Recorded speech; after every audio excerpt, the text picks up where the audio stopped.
One of the uses of factoring in mathematics is to solve some quadratic equations. But let's take a step back and review what is a quadratic equation. We've seen some in the past that we've called convenient quadratic equations, and I'll talk about what that means in a minute. If I say 2x squared plus 5x plus 3 equals 2x squared plus 7x minus 9, if I want to solve this, first, the reason why this is a quadratic equation is because of these exponents. It's in the degree of 2, making it a quadratic equation. We know that means exponential. And these are called the quadratic terms because they are the ones with the exponent of 2. It's been convenient so far because the first step, I can always, whatever I do to one side of an equation, I can do to the other. So if I subtract 2x squared from both sides, I'm back to my plain old linear equations that we've been dealing with all along. I just want to isolate the variables, so I'm going to get the variables all alone on one side, bring the variables to one side, the constants to the other. This gives me 12 is equal to 2x, making x equal 6. We've seen quadratics of this sort so far that are easy to solve because the quadratic terms essentially cancel out. If I take the same amount off both sides, I have just a plain old linear equation. Always work though. So the next method of solving quadratic equations is going to be by factoring. But before we even get there, let's just take a step and just say x plus 5 times x minus 1 equals 0. Here's an equation where one number times another equals 0. Although it looks a little fancy, or perhaps not as clear as saying, I don't know, 2 times 0 equals 0, if I'm saying one number times another equals 0, then one of these must be 0. And though that's obvious, this is the big concept on which we will be building this whole idea of solving by factoring. So if one of them must be 0, then either x plus 5 is or equals 0, or x minus 1 is or equals 0. This is called setting each of these factors. This is one of the factors, and this is the other. So when I say I am setting each factor equal to 0, it just means I'm going to say that x plus 5 is 0, or x minus 1 is 0. What we know must be true if when I multiply them, they equal 0. So I'm going to solve these just like we've always solved them. These are very, very simple little equations. And what this tells me is that the solutions are -5 or +1. Notice there's more than one solution. Going back to our definition of a solution to an equation, it's anything that makes the equation true if I plug it in. So let's start by plugging in -5.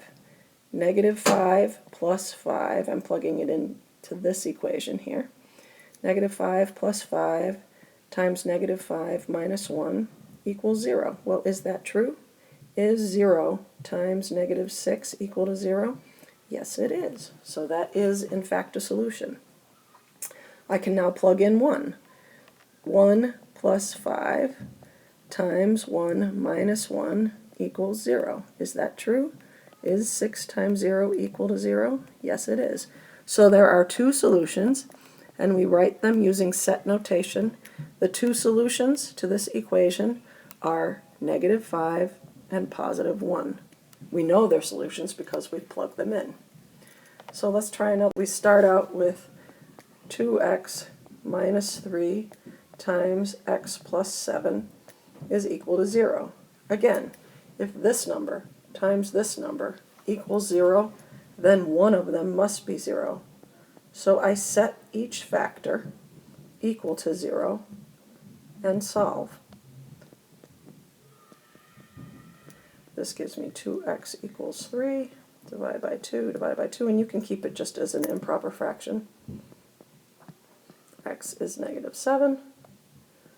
So my two solutions are x equals, whoops, see, even I have trouble with the brackets sometimes. X equals, that's better, -7 or 3 over 2. Okay, but of course, isn't everything that we do start out that easy? So, always, things get a little bit harder. If I say to you that n squared minus 10n is equal to -21,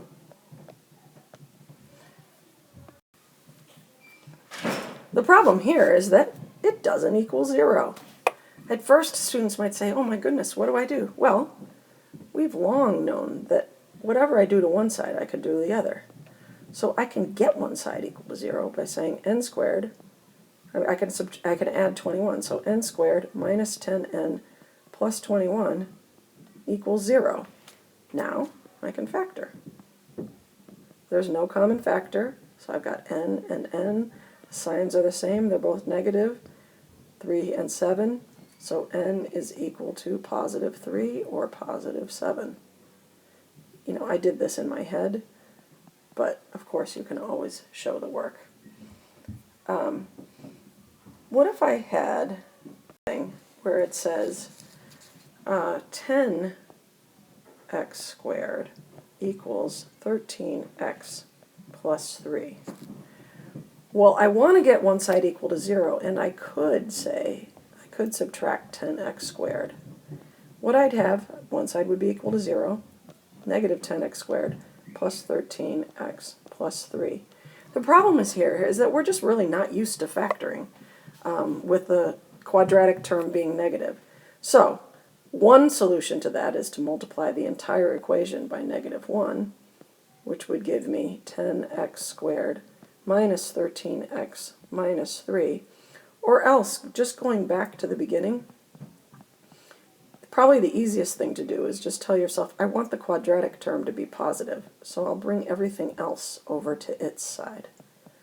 Either way, I'm going to end up with 10x squared minus 13x minus 3.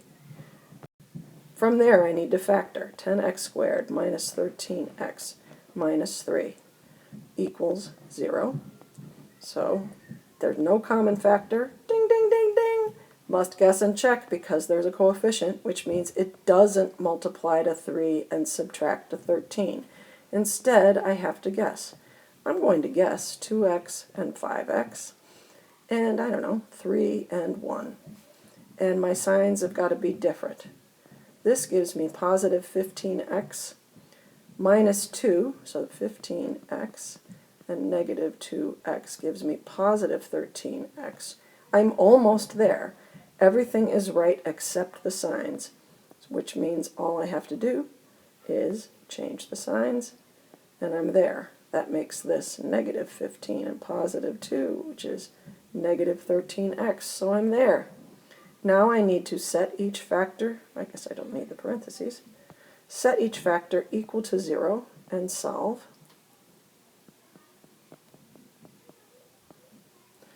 So I add 3. It's these that have coefficients that you really do need to show the work.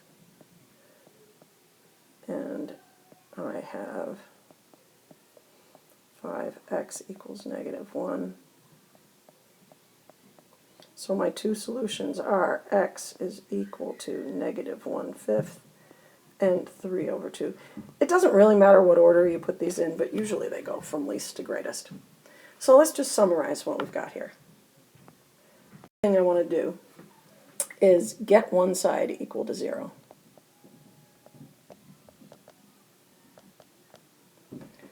And you want your quadratic term positive. Oops. Quadratic, Q-U-A-D-ratic term positive. Just makes the factoring easier. Okay. Then you want to factor completely. Beginning tomorrow, we're going to go through all of the different steps. But don't forget, that means GCF, and then 2 terms.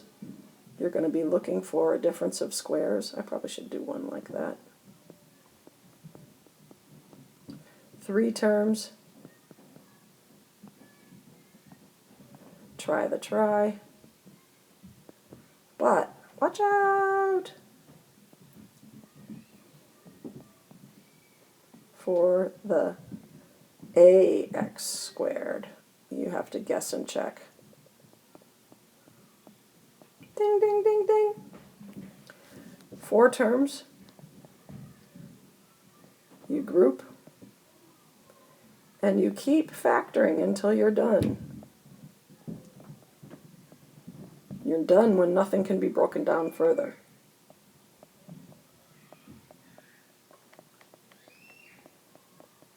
Okay, and then the final step is set each factor equal to 0 and solve.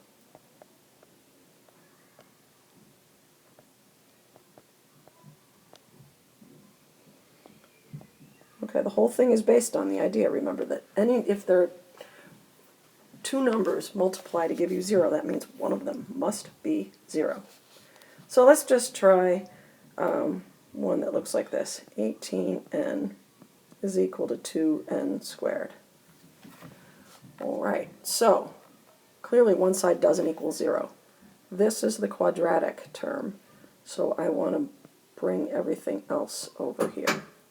So 0 is equal to 2n squared minus 18n. Now I need to factor. The first step of every factoring problem is to look for a greatest common factor. That factor is 2n. What's left is n minus 9. Now you might think that this is a difference of squares, but it's not, because n has an exponent of 1, which means it's not a perfect square. Perfect squares all have exponents that are odd. So I go straight to set each factor equal to 0. Either 2n is 0 or n minus 9 is 0. So I divide by 2, n is 0 or 9. And those are my 2 solutions. N equals 0 or 9. Okay, so I looked at this problem and I actually thought it was a difference of squares. However, it's not. Let's see if I can see one that is. What if I say 25x squared equals 16?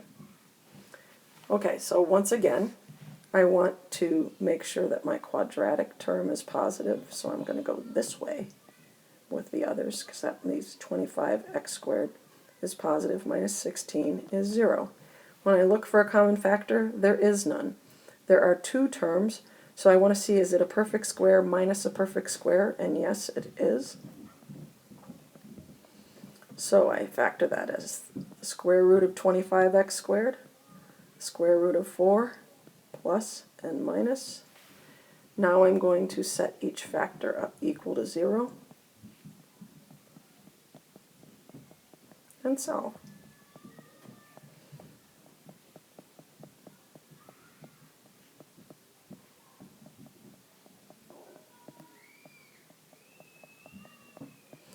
So my 2 solutions are x equals negative 4/5 and positive 4/5.